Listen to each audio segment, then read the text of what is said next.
Yo, what's up? It's SCC After Dark. It's your favorite night. It's our favorite night of the week. SCC After Dark joining you. Second week of our fresh new set. I'm kind of digging it. So, Yeah, this um, looks like Locked on Vandy, honestly. Where is everybody? yeah, Come looks like the on three now. of us we're Doing another night? reunited. Yep. Yeah. Yeah. So, welcome to this isn't Locked on Vandy. No, it's not. But Mike Huseman, Jake Thomas here. Steve is absent. We're a three-man weave here, like a high school basketball drill. We're Yep. the three-man. We're the three-man weave. We're the Three Stooges. I'm Larry. He's Curly. He's Mo. Yeah. Yeah. Yeah. What's So, up? anyway, got an action-packed show. The Biscuits guys, I think, are supposed to join. Yeah. So I don't think we have Steve nor Jeb tonight. So for now, it's just the three of us, and that's Biscuits guys are definitely on government clocking time as usual. Yeah, they are. Yeah. They're they're gonna be like a Band-Aid. Or no, not a Band-Aid. They're gonna be like a blister. They show up when the work is done. Blister. Oh, yes. They show up when the work is done. All right. That's right. So on today's episode, of course, we're gonna get off the rails. That's what we do. Offensive coordinator rankings. There was an interesting list there, so we'll talk about Very. that maybe. Some Very.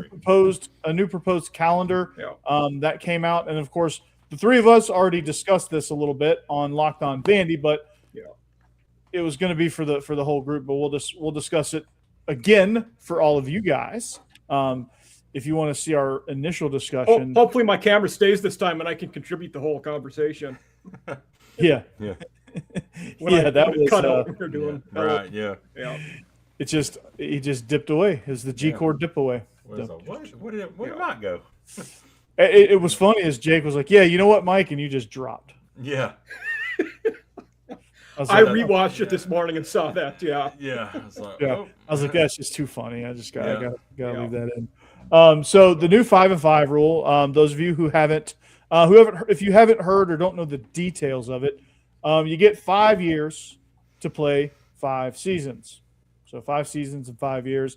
No exceptions, except for if you are in the military, if you go on a religious mission. So the BYU exception. You go to BYU. Yeah. And of course, the female athletes, if you get pregnant and want to come back, that's their exception. So, I think ultimately, once they get through the initial mud here of this mess and this bog down, I think it'll be good. I think it's going to be real messy right now because they didn't grandfather those in that exhausted their eligibility under the old rule after their 4th year, Oh, and they want to come back for a 5th. They feel like they're entitled, but and NCAA drew a line. there was a law school filed in Ohio today by 15 basketball players that want an exception for the high school graduating class of 2022 to be able to play a 5th year. Yeah, and they should get it if they're going to start that. I don't think they should get it actually. Okay, go for it. Yeah, because my thought is if we change rules in anything, you're not grandfathered into the new rules automatically. If you do something like it, you don't, the rules when you started playing college are okay to go by for you. I don't think you have to be given rules that are given to another recruiting class. So just those that are affected by the old rule. And then those are going to be done. affected by the new rule. You're done. Handshake. Here's your diploma. See you later. Yeah, that's the only group I kind of. It's just bad luck, I guess. It's the only group I feel for. It is bad luck, but to me, it's a slip. If we're making this 5-and-5 rule, it's going to be hard line. We're not bending. Are we bending the very first time someone challenges it? We shouldn't be. We should. Yeah. No. Yeah, you're right. I guess I just you feel bad, for those that because they were like, yeah, we 100%. Yeah. But yeah, I completely understand that. now the ones that are like in year 3, will they get it? Like if they still got 2 more, will they get grandfathered in? Like the ones that still have eligibility that are playing this year, will they get that 5th year because they're playing this year? That's fair question. Yeah. curious about. Like the group that just exhausted theirs sucks. It's life. You feel bad for them, but such is life, I guess, right? But like the ones that are right behind them, so the class of 23, are they affected? Like, are they still considered under the old rule, or since they're coming into year 4, are they going to get that year 5 because it goes? Yeah. You know, it takes. I would think they would get it, but I don't know. Yeah.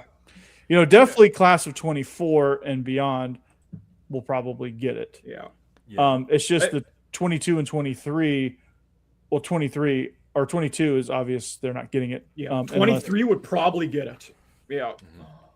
Okay. You know, I mean, that's good then. Yeah. You know, just Rick, to answer your question, that's actually determined by the individual schools. I didn't know that until I became a professor, but each school gets to decide on their own what is full-time and what is part-time. You do have to be a full-time student to be eligible to play sports. Now, it's either 12 or 9, depending where you're at.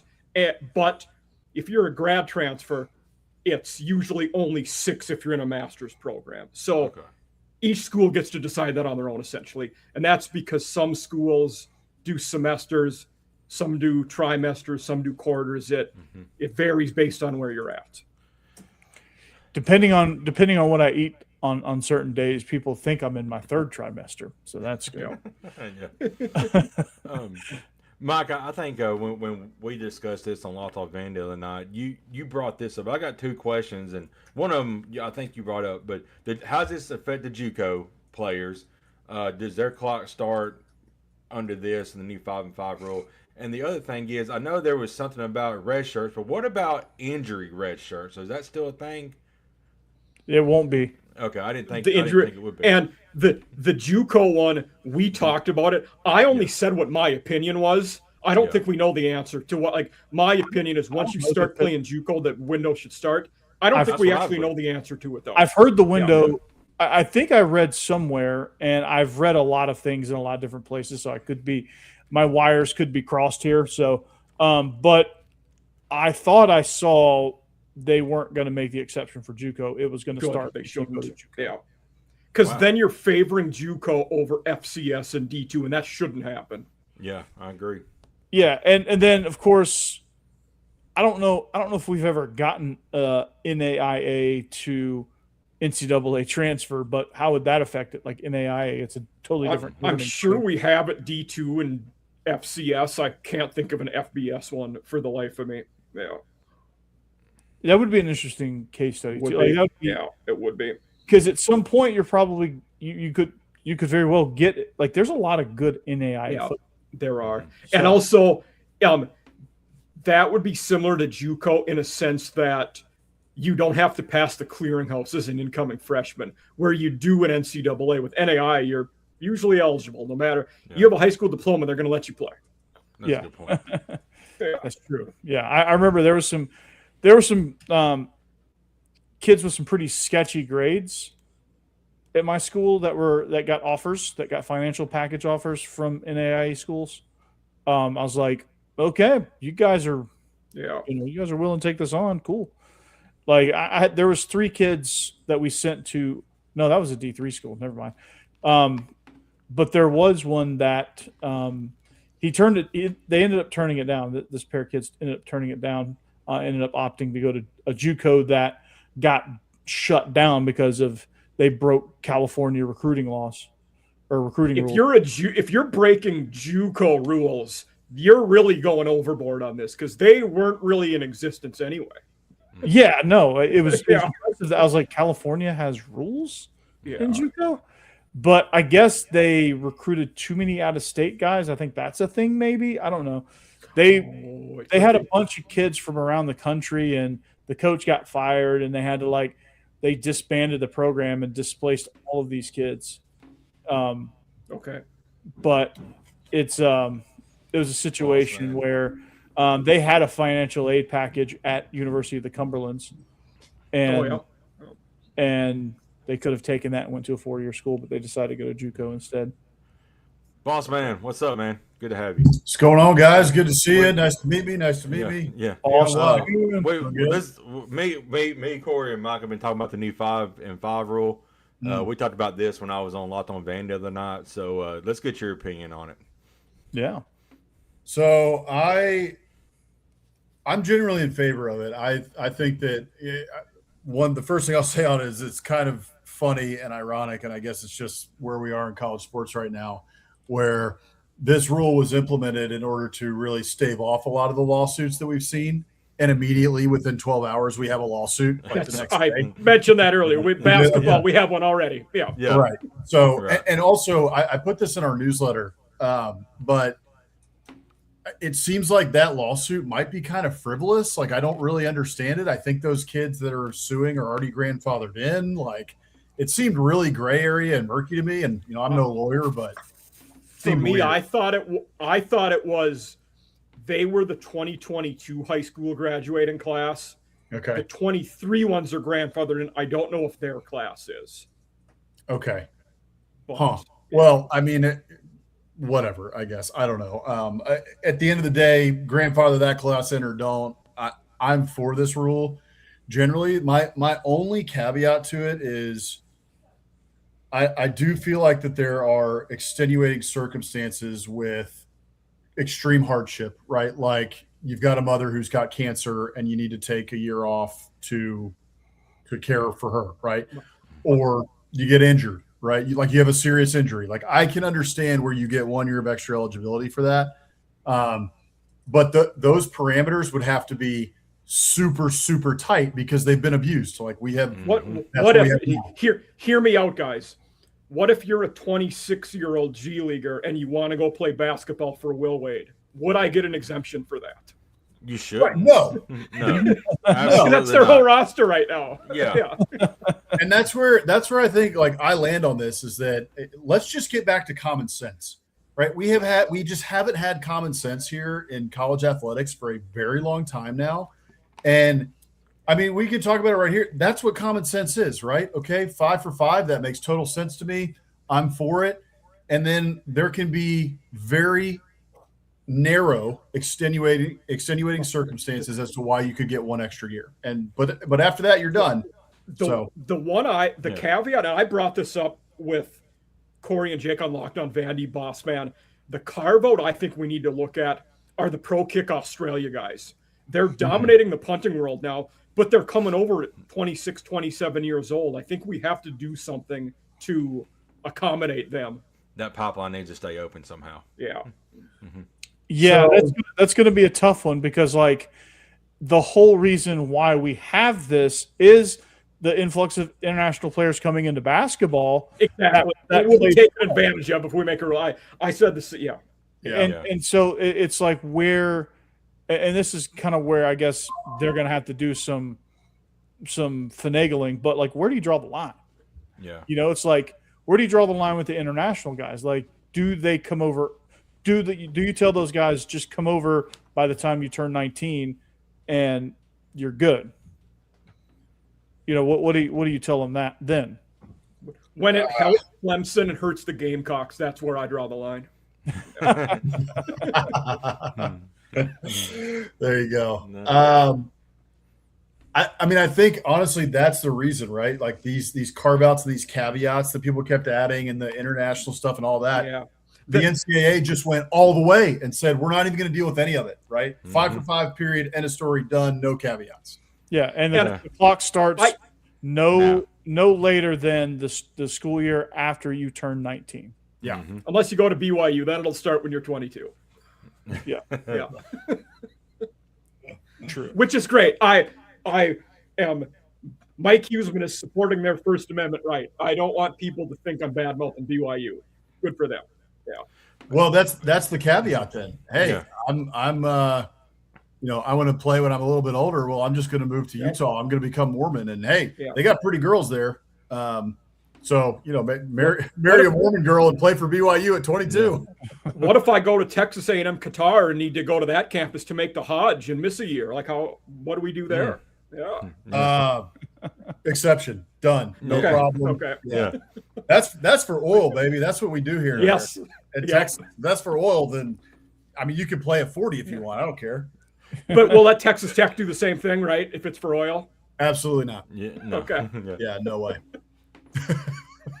But yeah, I'm actually in favor for it because I mean we all on this show have said, using TJ Finley as an example, getting the 8th or 9th year. There's some that's getting 10th year. That's just ridiculous. There's no reason to stay in college football that long. Jake, that is the quintessential poster child for this, right? Is Right. TJ Finley. Yes. I put that in the newsletter as well this week. It just there's many examples, but he is the main one because I mean, honestly, I would still like an explanation.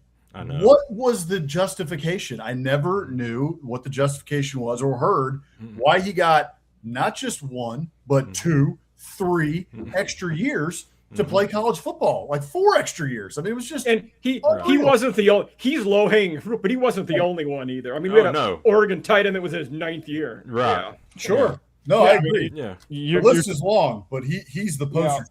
Yeah. He is. God, we're 6 years out of COVID and we're still Yes. That's dealing. what I was going to say. Yeah. Like, Yeah, you only supposed to get 1 year of extra eligibility for a COVID year. I mean, there's That still was- people that graduated in the 20 teens. Yeah. Wild. It's crazy. No, there. One of my What a crazy guy. this dude won't mind me talking, but we have an athlete here at Marshall who I had in class, and he was a COVID guy and No, you didn't. might get drafted in baseball. But like I was saying, like, oh, if I don't get drafted, I actually might have another year of eligibility to come back. Okay. Oh my gosh. 10, He's going to be the decade. Yeah. Mm-hmm. God. Awesome guy though. He's a great guy. Well, I mean, none of these guys are bad. Yeah. They're taking advantage of a system that's allowing them to play this long. Like, Yeah. I don't blame the athlete, not one bit. I would do the same thing. If you're going to give me 10 years to play, hell yeah, I'm going to get 10 years to play. Right. Especially if I know I'm not going to MLB or NFL or Yeah. Some NBA of them need to learn. or Some whatever. of them needs to learn And if- Indeed.com. That's the great point, Corey, because the guys that know their dudes in the NBA, you're going in the draft at 19 or 20. And if you're in the NFL, it's 20, 21, 22. Yeah. The guys that really make it in the leagues aren't the guys using up all this eligibility. They're getting a paycheck as young as they can because that's a smart thing to do. Yeah, for sure. And But you now have the XFL, whatever it's called now. I think it's what the UFL. Yeah, UFL. UFL. So Where AJ McCarron's head coaching it up. he ruined the Birmingham Stallions anyway. But they could potentially go and play for one of those teams instead of playing staying in college, perhaps. That was one hypothetical I brought up with UFL and Canadian football. Yes. Do they start signing some of the Australian guys? Then those guys view that as, this is my tryout for the NFL. If I ball out here, I'll get signed to an NFL team. That's a good point. I mean, I think you're going to start to get to that when they realize that coming in as a 26-year-old is going to be a dead end. Mm-hmm. I mean, Yeah. I like that the NCAA is finally deciding they want to have teeth. I mean, maybe they'll start enforcing some rules and stuff. They need to. You know, They do. And I came down like hard again, with my thing with the pro kick guys. 99% of that rule I'm in favor of. It's just that one carve out I want to see addressed. Mm-hmm. yeah, and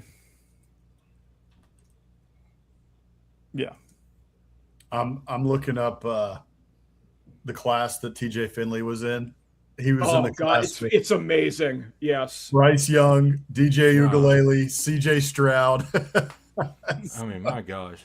Stroud's been in the league 5 years now, hadn't he? We have guys not on their rookie contracts anymore that were in Yes. that recruiting class. Right. I mean, it's unbelievable. So then another funny thing to point out here is that the other QB in that class, who was the other QB in that class that also committed to LSU? Can y'all name him? Was it Journeyman, Nussmeier? Max Johnson. Max Johnson. Oh, Max Johnson. boy. Yeah, Wow. Yeah. he's still kicking around. He's still Who's still playing football in college. Yeah, that's true. Yeah. Who was the He's the at Georgia guy- Southern. Yeah. Who He was, is. Yes. who was it? Was it a wide receiver who just come back from or was he played some kind of sport? I think he went to MLB and didn't make it there, and then he just come Oh, back. that's the guy at SMU. Yeah, Yeah. he's at SMU now. I mean, come on now. What in the world? But that was happening even before the transfer portal. Chris Wenke won a Heisman Trophy at 28 doing that. Yeah, that's true. We've had guys doing that for a long time. No, Brandon Whedon. Brandon Whedon, yeah. Yep. Yeah, it isn't. So could you couldn't still do that, correct, under this rule? Does that eliminate this or no? No, I don't I think think your window would start when you're 19. Yeah. Yeah, I mean, it says your Oh, window starts 19. at 19. Okay. Yeah. So it's 19 or when you that first semester after you or when you come on campus or something, right? Yes. Yeah. Man. Okay. So yeah, that eliminates those super old guys coming back and playing. Mm-hmm. Unless you go to military first and then come back to college after you serve. Okay. So maybe there's a carve out for that. That's fair. Yeah. I like that. Yeah, but anyway, just kind of wild to look back at that class TJ Finley was in and the names that are Corey, on you know there. Corey, you know who Vandy signed in that class at QB? Walter Taylor, Ken Seals. Wow. Ken Seals. Yeah, Good. that was before my time as a Yeah. Mm-hmm. You know who the other one was too? They signed another one in that class. Mike Mike Wright. Wright. Mike Wright. Yeah, Mike Wright, Man, yeah. Mike Wright. Okay. Mike Wright just went through the NFL Combine this past season. Yeah. Wow. He just left college, Yeah. so He did. he was. had some electric games. It's unbelievable. Mm-hmm. Mike Wright. Bijan Robinson was in that recruiting class.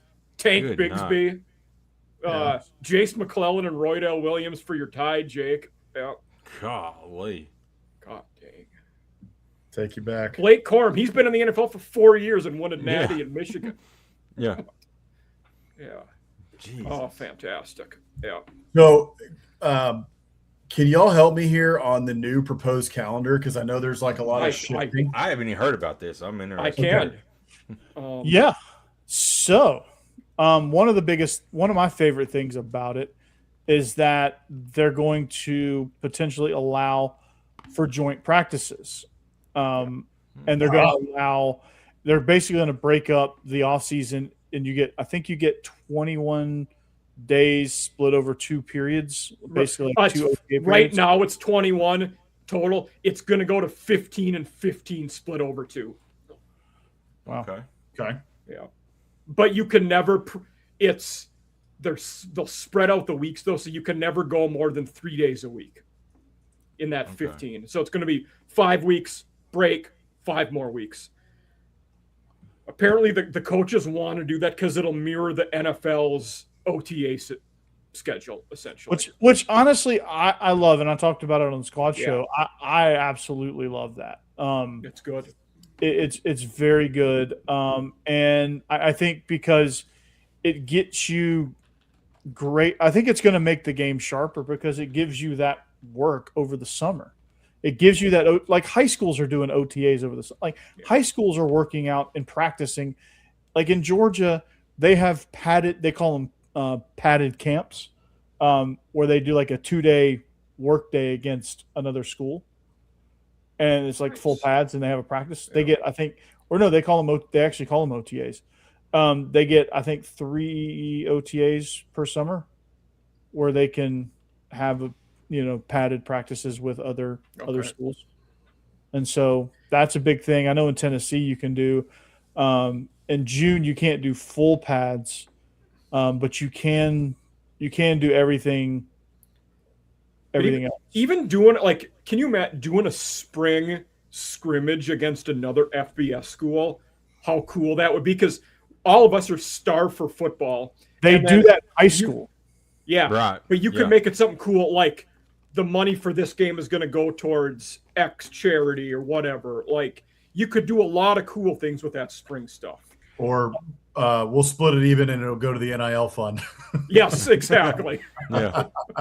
Yeah, you could. So you could also, instead of having those FBS versus FCS games during the season that everybody's griping about, Right. you put those in the spring, so they don't count. Stevens talked about this already. Kind of like Alabama playing UAB, like for a spring game or practice. It would be y'all playing. Is there North Alabama? North Alabama or Huntsville. something like that. Yeah. The one I wonder if it's going to happen, and I don't know if this will happen. Right. I wonder if we're having spring games against other schools, do we do some of those internationally? Because the international games are growing. Do we decide to do the spring ball games internationally now? I could see that happening, realistically. Just college football is just weird overseas. Yeah. But you think about it, you're doing it on a spring break as opposed to in the regular season. It might be good for everybody if you're going to do an international thing. I mean, that would be cool. Grow your brand over there at least. Mm-hmm. Yeah. Mm-hmm. The other calendar one that and this kind of morphs into it's three things I'm going to talk about that go into each other. Because people got upset the last couple of years about the championship being too late in January. Mm-hmm. We're going to change it. So what is now week 0, the Saturday before Labor Day, that now becomes week 1, and everybody plays the old week 0. Then in January, the transfer portal is going to open January 1st. This year it opened the 2nd, so there's not a big difference there. But I just want to see the end of the season. Like, I would love to have the national championship game wrapped up before the portal opens. Mm-hmm. Yeah, and that won't happen. It will be in the middle of the portal. So right now the portal will open January 1st and be open for 10 days. Previously it was 15, where for whatever reason they're shortening it from 15 to 10 days. But that title game would be like the 7th or the 8th. Yeah. So the teams still get those that are in the championship game and the players decide to leave, they still get an extra window like they have been to portal They out? would get like 3 days after the title game to decide. Ooh. This one's well overdue. Like, this one is this one's in high school. This one's well overdue. The instant replay video feed, like, have coaches be able to watch instant replay. Mm-hmm. Video output during real time. Okay. I didn't hear that one. That's interesting. What is that like with pads on the sidelines, or what are we talking about? Yeah, we're talking about pads on the sidelines. Right now they're just looking at pictures. Oh, okay. Oh, yeah, that 100% should be done. Because they do that in high school. It's called Huddle Sideline. Yeah. Yeah. It's I mean, in high schools it sucks because, like, you can't. It's hard to set it up at the high school level and manage it. The end zone cameras just aren't great at that level. Yeah, no, they're not. You have some 15-year-old kid that's watching TikTok that misses 14 plays. Yeah.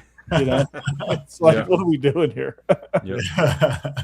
I mean, the effort's there, but I mean, you get what you can get. But it's definitely flawed at the high school level, but it's definitely well overdue.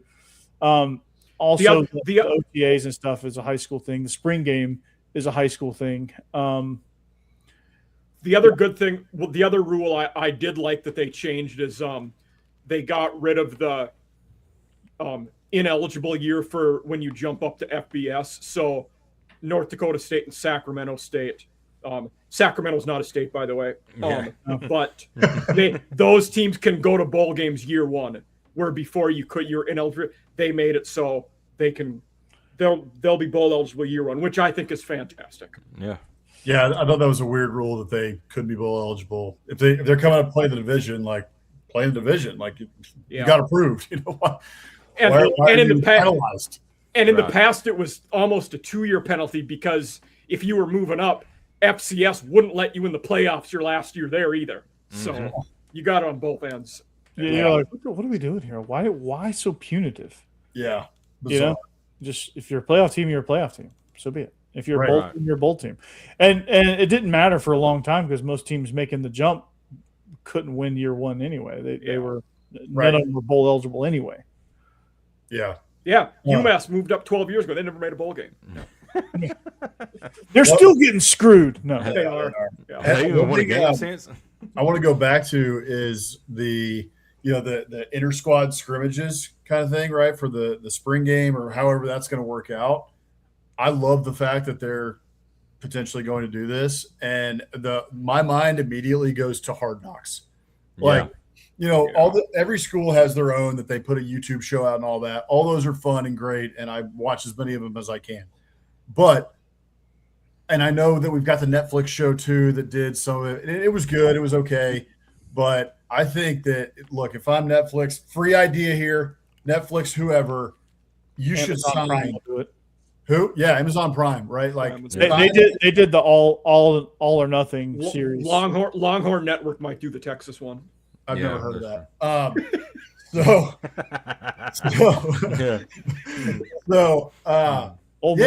Hey, Amazon Prime, like, sign a contract to do a Hard Knocks, or even Hard Knocks. Do Hard Knocks College. I love it. Yeah, right. Like, they tried. I think they tried to get Belichick to do it. Did they? I love that idea. I would love to see Belichick, because I want to know who's actually, The other one I think would does be have cool. a series now. No. On YouTube. So the other thing I think would be cool, like in basketball we have the Big Ten ACC Challenge. Like for spring, do Big Ten SEC. You get paired with a team from the other conference, and that's your spring football buddy for a week. Like, that could be pretty cool to watch. Yeah. Shoot, that's all. I love that. Look, and at the end of the day, I'm not fully on board with some of the changes in terms of all of it, but we understand what is coming, like where all these changes are going. The whole point of them is the almighty dollar. It's all about dollars. Yeah. Well, if that's where we're going in the sport, like, screw it. Let's try to get as many dollars as possible. And that type of idea right there, I'm watching every episode that comes out. If it's Illinois and Ole Miss and they're paired together for a week, like, are you telling me you wouldn't want to watch a week of Shane Beamer and Brett Bielema going against each other in spring football? Oh my god! Exactly, right? Like, it'd be a ton of fun. Can you imagine? Like, one of my favorite ones. The best ones are when the teams are like fighting. Like the year that they did the Falcons, Hard Knocks, the Falcons Titans. It was just constant like fights, and coaches talking trash to each other. The Lions one was good with Dan Campbell, where they went to the Colts and they got into it with the Colts. The best though was when they did the Texans, when they went to the Redskins. I don't think I I don't remember that. There's a big. Was that the Albert Hainsworth one? No. No. It was DeAndre Hopkins and D'Angelo Hall got into Yes, I remember that now. Turned into a massive brawl. Yeah. Like the equipment staff forgot the quarterback jersey, so they had to get Redskins jerseys and like cut them up and wear the quarterbacks. Oh my gosh. The Texans Hard Knocks is good because you have Vrabel is the, he's on there. Bill Bryan is the head coach. Mm-hmm. So another idea I just thought about, like, I love like the crossover stuff sometimes, and like I've seen a million of them, but the thing that made me think of it, the other day I saw Josh Pate has a hat that says football is coming, and it's like the Game of Thrones lettering and all that stuff and whatever. So I like all the crossover stuff, when people do the crossover. What about like a spring training? Like MLB does spring training. Like, why not put like 6 different teams, 3 and 3, right? You get 3 from the Big Ten, 3 from the SEC. You put them in Ocala, Florida, or wherever, right? For 2 weeks, 3 weeks. Man, film all that. Again, I'm watching every episode. Mm-hmm. That's a good point. Have like a compound. And not only am I watching every episode, but some years I'd probably travel down there to go watch practice. It's like, it reminds me of like the 2020 NBA in the bubble, where everything is just together in one spot. Yes. Yep. That'd be good for the summer practice window where you go down and like instead of watching 7-on-7, you go down and watch that. Yeah. Good point. Exactly. Have tournaments.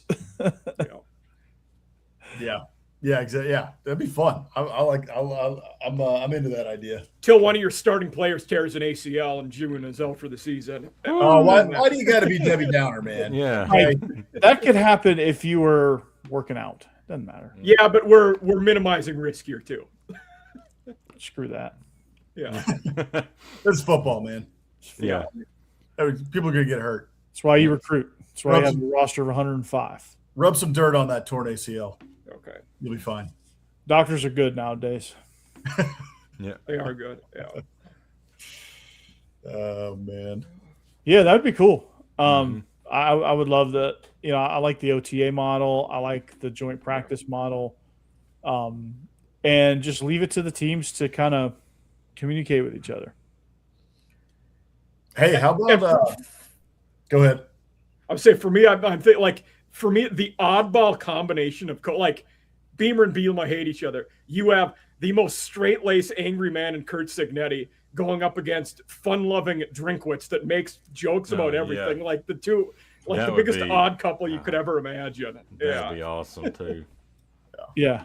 Oh God, that'd be fun. Or like Fran Brown or Prime with Signetti, Yeah. or it's just two total different personalities.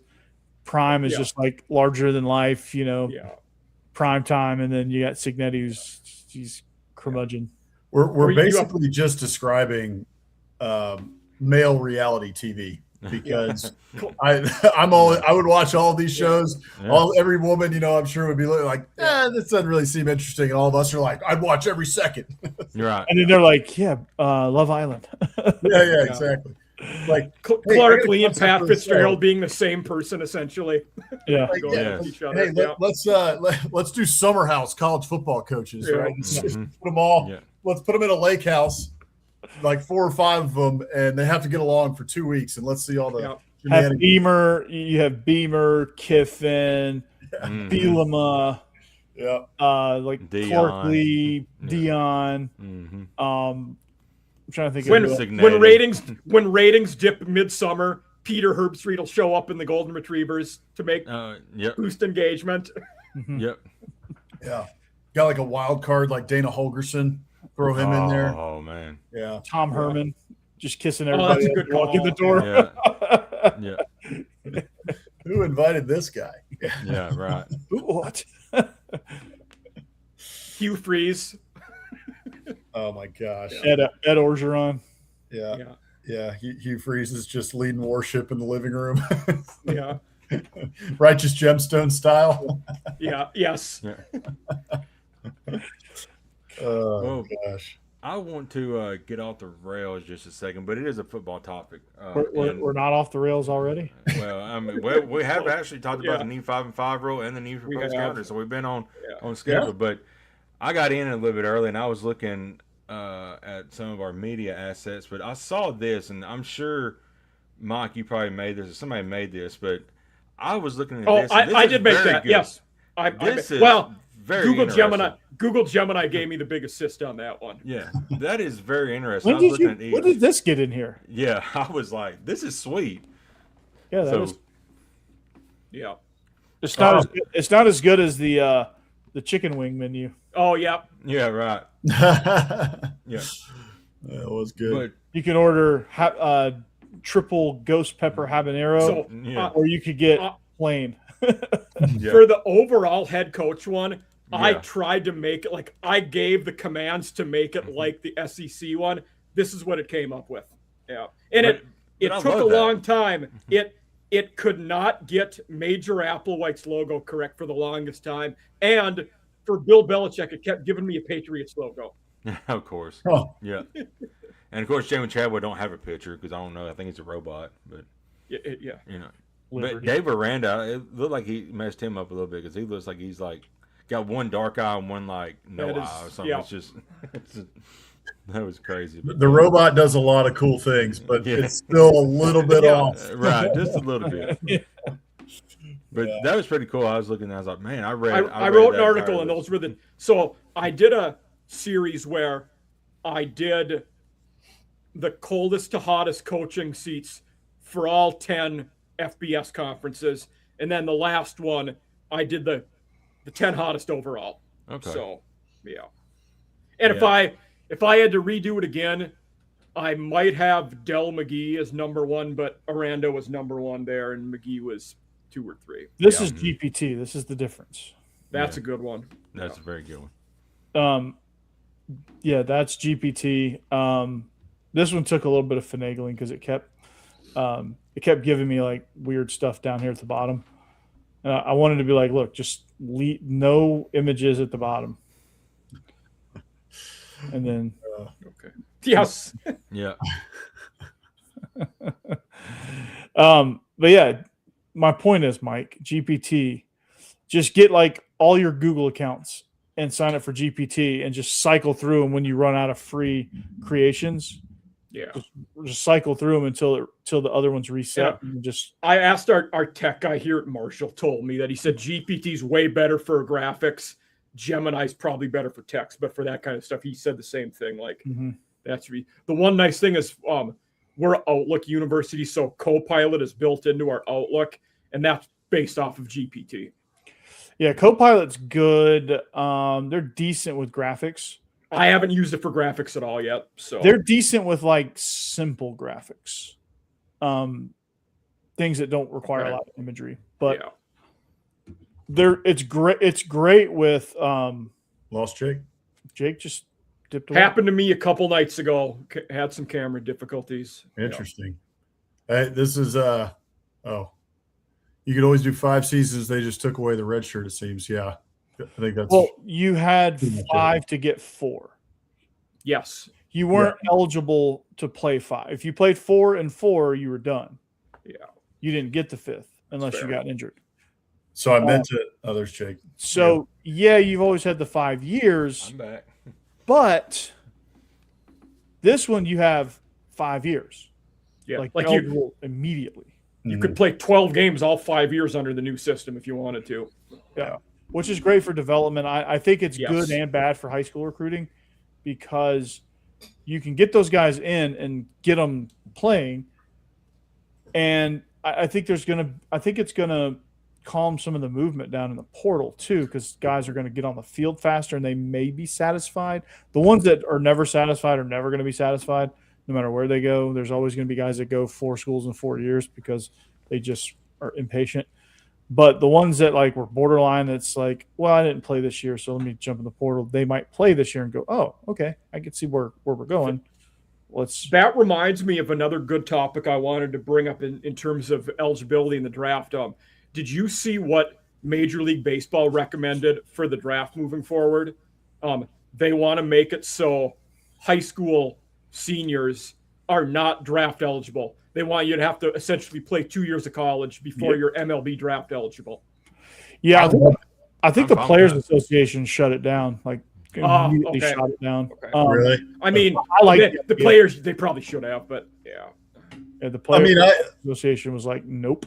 I get it. Like if you're a kid who could play in the MLB or start going to the minors, make some money like right away. Like I don't understand kind of why you would limit that. Now, as a fan of college baseball, like I love college baseball. That's exactly why I would have loved it. Yeah, the influx of like, incredible talent, the top tier talent having to play 2 years in college. Like, hey man, I'm all for that. Yeah. But arbitrarily, telling them they can't play, I don't know about that. I get the top prospects in high school. Certainly, it's not football, right? Like you can compete at a very high level and quickly make the bigs. We've seen it happen before. And it's not going to impact you physically like football does. Right. Yeah, no, I like the idea. And I think with the influx of NIL, I don't think as many people are going to be quick to go to the MLB if they get drafted in the 6th round. Whereas like pre-NIL, if you got drafted anywhere in the first 10 rounds. Yes. Bye-bye. That was another one that MLB recommended was shortening the draft from 20 rounds to 10. Yeah. And that one it sounds like it shot down as well. I think they just shot down the whole thing because probably. Yeah. No. Yeah. Shot the whole thing. The other part of that, like how do you really enforce that when you have a ton of international players, right? And a lot of those players are getting signed at 16 years old out of Venezuela. They had that upset some people because they were not going to change the international rules. They could still sign at 17. Okay. Yeah. See, then now I'm out, right? It's like, okay, if you're going to make the American kids play in college, again, I love that. That's great. Also, maybe the college baseball teams can dip into Venezuela or whatever. But yeah, it's got to be uniform across the board. Either those, a kid from Venezuela, maybe he's a late bloomer. Okay, well, he can't play until You have to 20, be 20 years old. 20 years old, right? 20, That's the same as Americans, and that's an interesting point. For what a foreign influence we have in Major League Baseball, we're not seeing it in college baseball.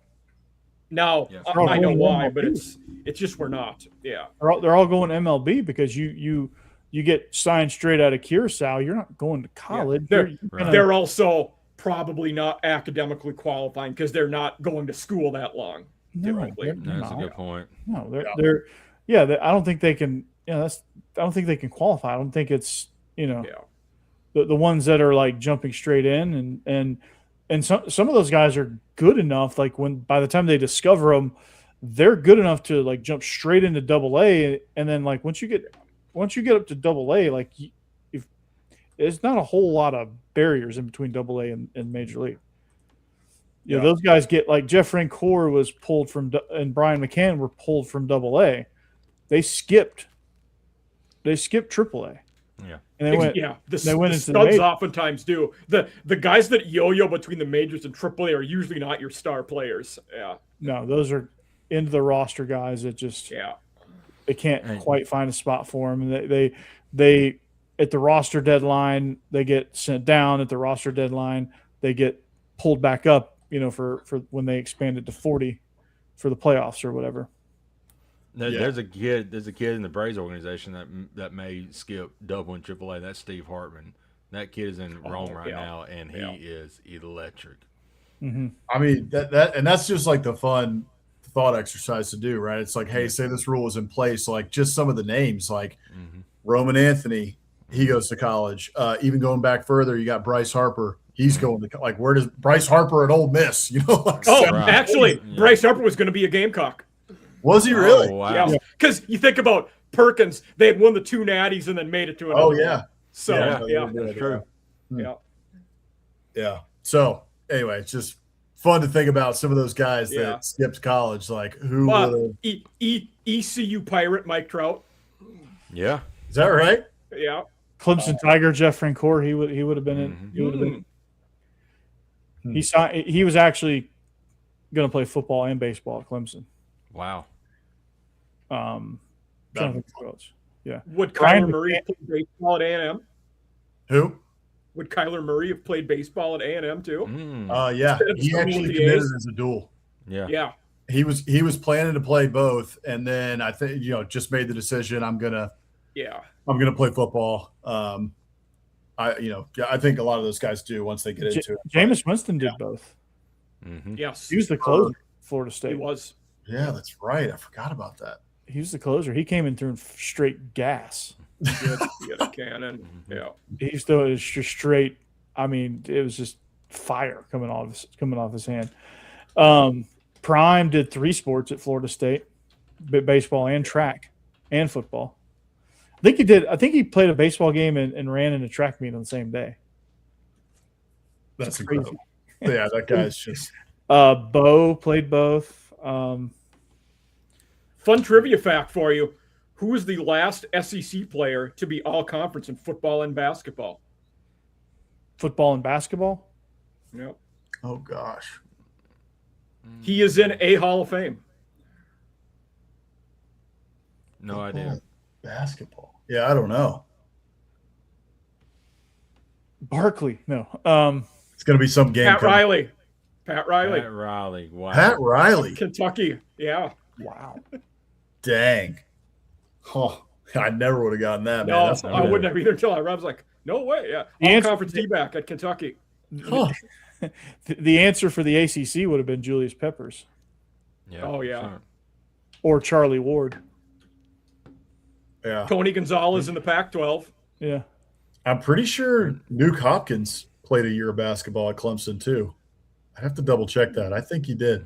I don't know how much he played. Might have. Yeah, he was kind of might a have. 6th or 7th man, but yeah, I'm pretty sure he did. You guys talked about the international players, and if they were had to come to college, you think about some of the greats international players who we could have seen in college. Dirk.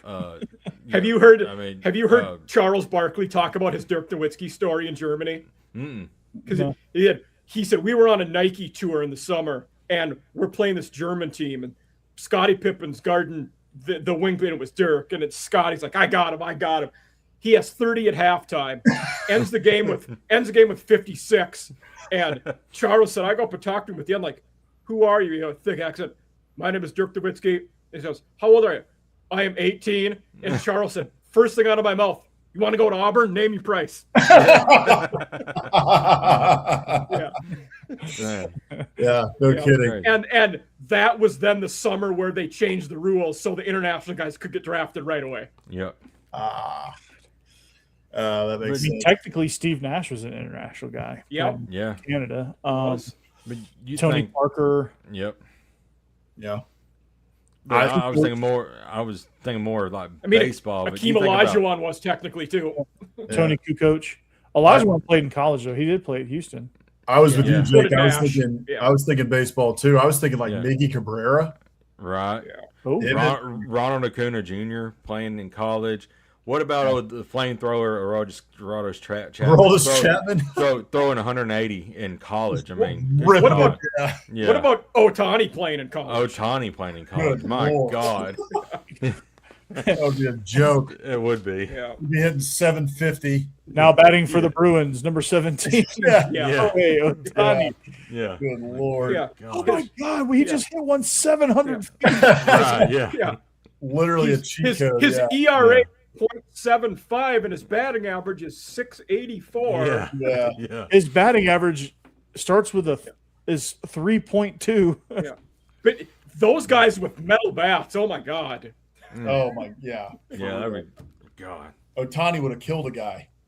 I saw a funny Ohtani clip the other day. You know, Rick killed the guy too. I watch John Boy Media. I watch him a good bit, and he had a video on there where Ohtani was pitching, and it was one of those like very very close calls, and he hit his head, patted his head quickly, and the catcher was like, "No man, don't do that." He's like, "Oh crap!" The catcher's like, "Oh crap, we're gonna lose this one." Well, I mean, it was like that much in the strike zone, and Ohtani was just over there, just like, okay.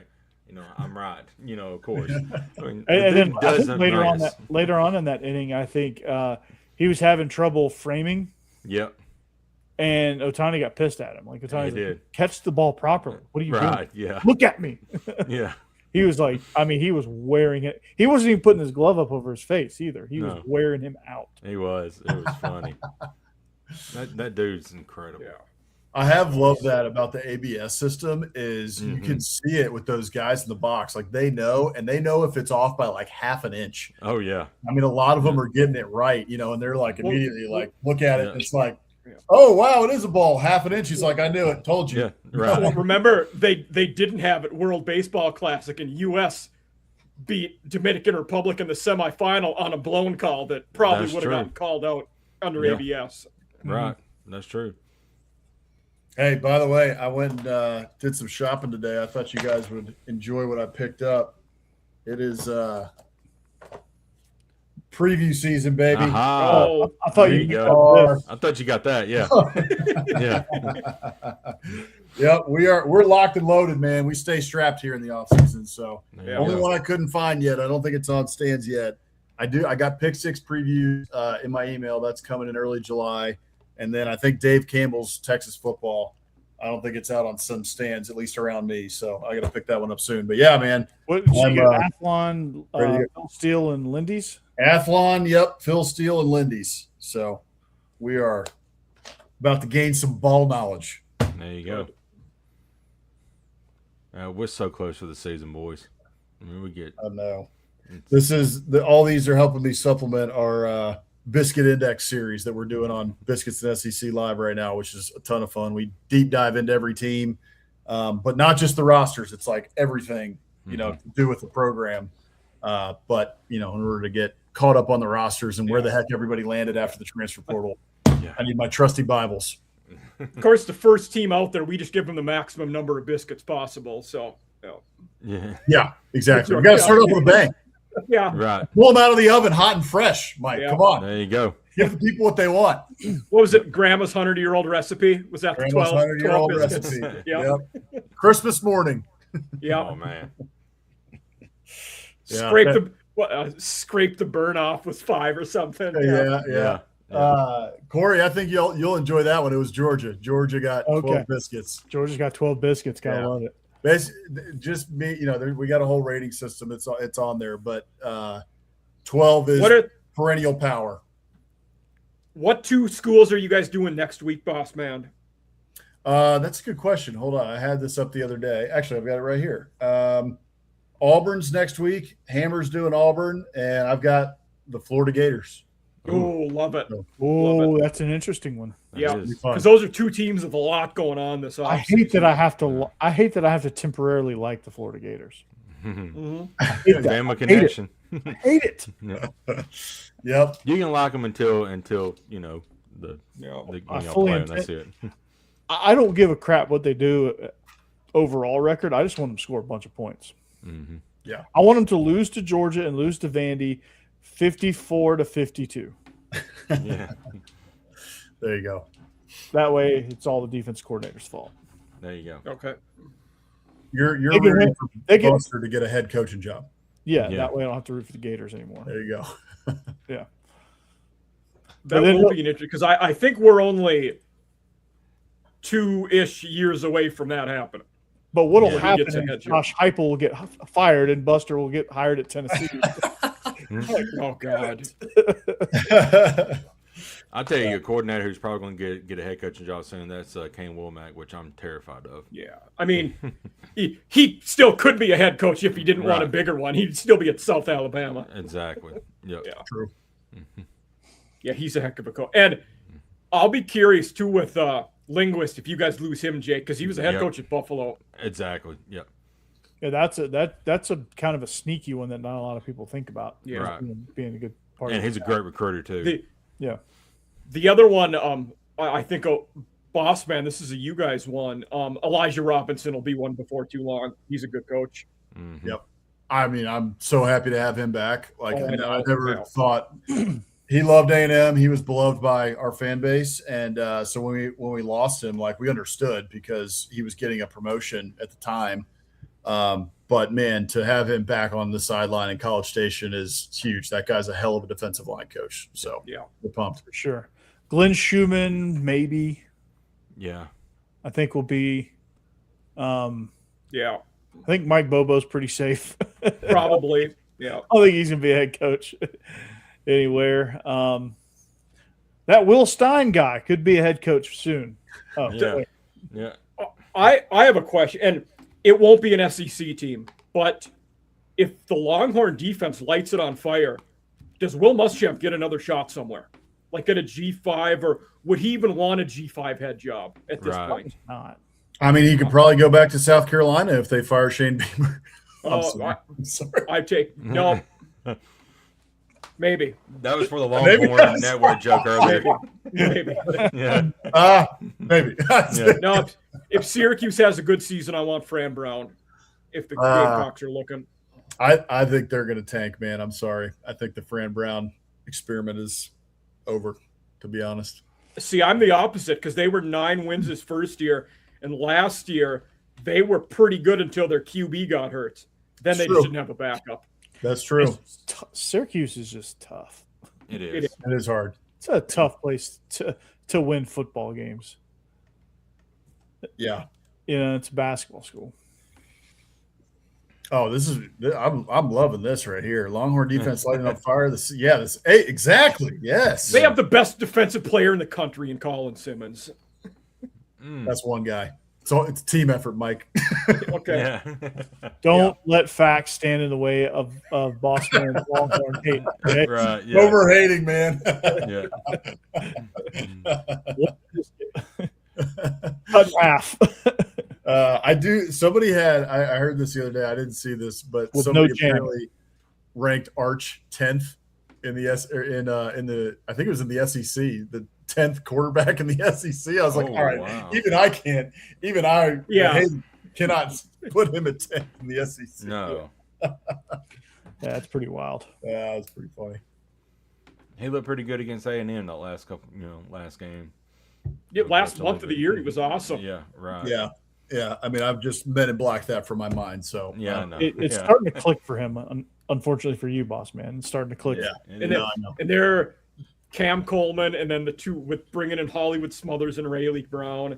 If they can get a serviceable O line, they're going to be tough. Well, I think that's the key. That was their problem last year. I mean, going into the year, that's what we were Hammer and I were talking all about that. It's like, hey, everybody's just looking at skill positions and all the shiny stuff, and it's shiny. Yeah. But you lost 4 on the offensive line, and that was a really good offensive line. And sure enough, it took a long time.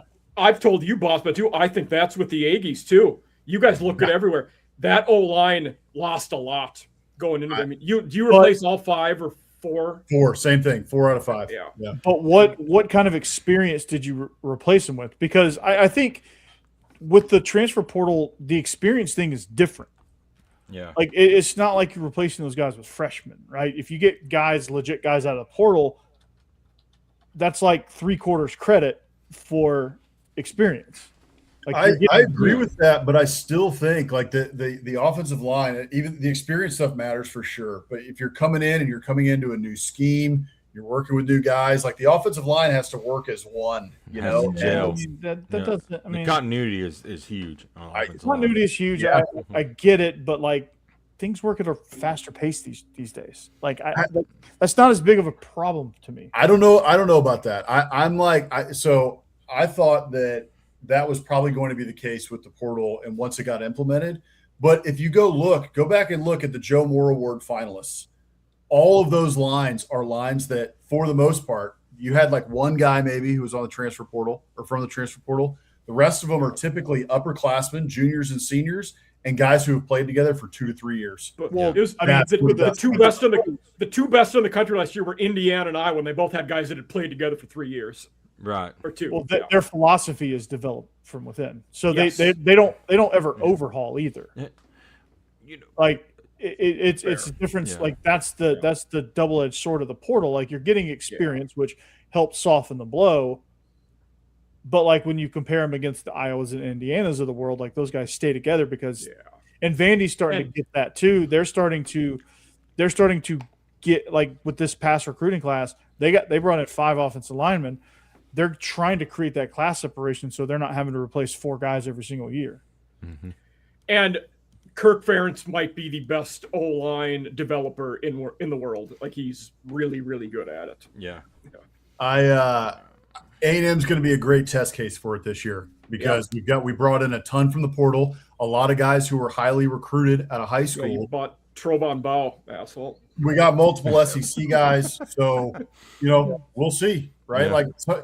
And some of those guys, like, look, they were SEC guys, they were highly recruited, they have the profile of a good offensive lineman, but at their previous stops, like, it didn't go so well. Mm-hmm. So we'll see. We're going to be a great test case for exactly what we're talking about right here. Vanderbilt too. I mean, Vanderbilt's got 3 guys that came in from the portal. Alabama's got 4.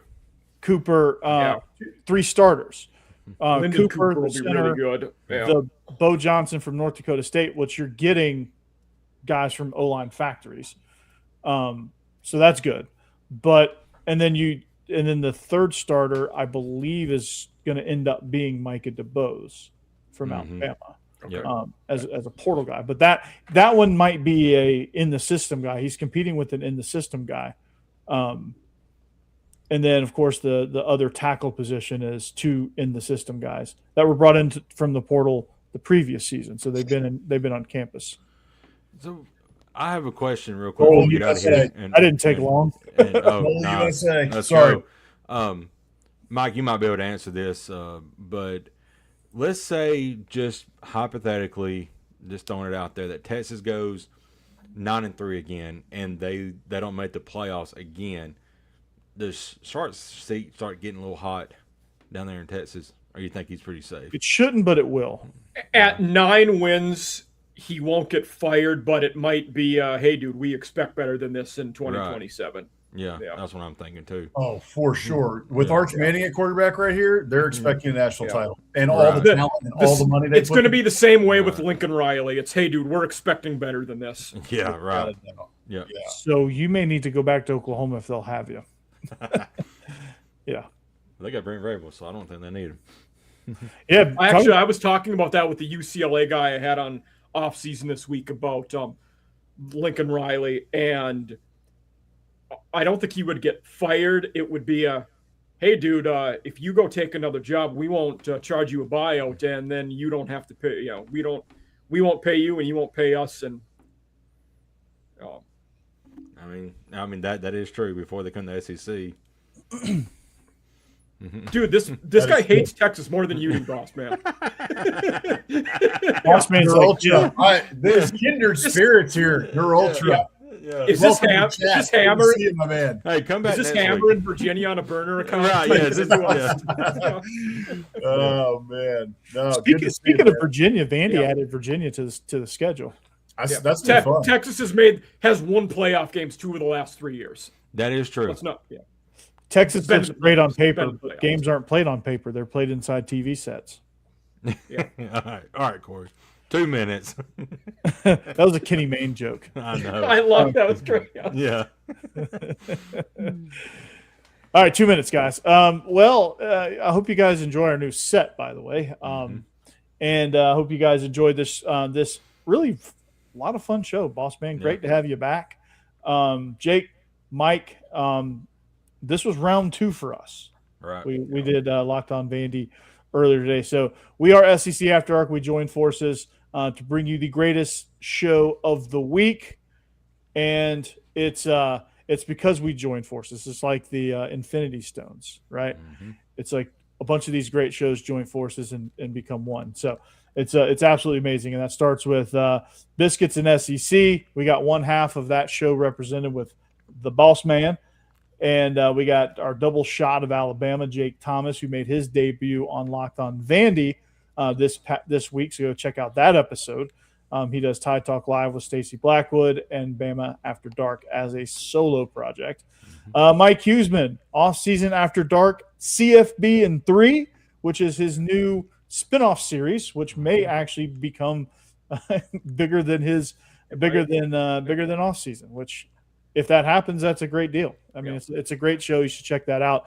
It's basically college football news getting fed through a fire hose. So. Yeah. Off season, we had UCLA this week, and then next week we're Wolfpack, NC State. Okay. So Kenton Gibbs. Yep. Nice. Nice. I see that. It's just reaction. I don't know. Yep. Reflex. Too legit. Too legit to quit. All right. Stephen Willis, not pictured. Locked On Ole Miss. He's rocking and rolling. I think he's up to I think him and Pitbull are competing for streams on Spotify. So I'm sure. Pretty soon, Steve will get a FBS stadium named after him, like Pitbull does. Yeah. And a bowl game. Yeah. And bowl game. Yes. The Stephen Willis Bowl. So that'll be a lot of fun. But he should be back with us next week, and of course Jeb, rounding out the list, and Hammer will hopefully be back. Maybe we'll be at full strength at some point this summer before the season kicks off. We'll get a couple of our preseason games in before the real games start as far as picks goes. So that'll be get that continuity together again. We haven't been on a full show in a while. Right, it'd be it's like riding an a bike. offensive line. So for Boss Man, for Jake, for Mike Huseman, I'm Corey Burton. Locked On Vandy. Check me out. I'm 1,450 subscribers. I'm like 2 shy of 1,450. So I'm creeping up there towards 2,000. Keep rolling. Yeah, if I can get to if I can get to 2K, I can get to 3K pretty quick. So there you go. But we are SEC After Dark. Hope you guys join us back here next time. Be a friend, tell a friend, tell them to bring a friend as well. We'll have a big old audience out there if everyone tells a friend and gets them out there. I want to see that number creep up to 800 or 900 like it did that one time during the live stream. So come back next week. Time. Thanks for tuning in. Loved having you comment. Yeah, until next time, as always, go Dogs. Anchor down. Roll Tide. Kick 'em. Boomer In stream.